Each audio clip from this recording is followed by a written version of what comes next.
આગામી 3 દિવસ ઠંડીમાં ઘટાડો થશે। 3 દિવસ બાદ ફરી ઠંડી વધશે। ફરી પવનની દિશા બદલાશે અને આગામી 3 દિવસમાં તાપમાન 3 થી 5 ડિગ્રી વધશે।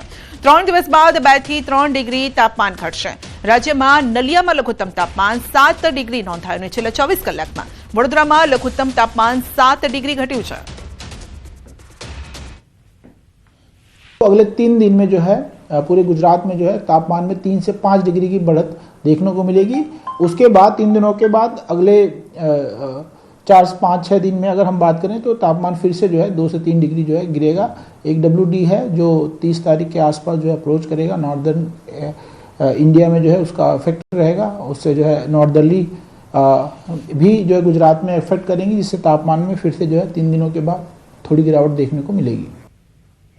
સુરતમાં ભર શિયાળે રોડ પર નદી વહી છે। જી હા, મનપાની બેદરકારીના કારણે લાખો લીટર પાણી વેડફાયું છે।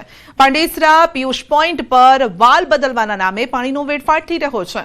હાઇડ્રોલિક વિભાગની બેદરકારીને લઈને સ્થાનિકોમાં પણ આક્રોશ છે। એક તરફ પાણી બચાવોનો સંદેશ આપવામાં આવતો હોય છે અને બીજી તરફ તંત્ર પોતે પાણીનો વેડફાટ કરે છે અને ત્યારે તંત્રની બેવડી નીતિને લઈને લોકોમાં રોષ છે।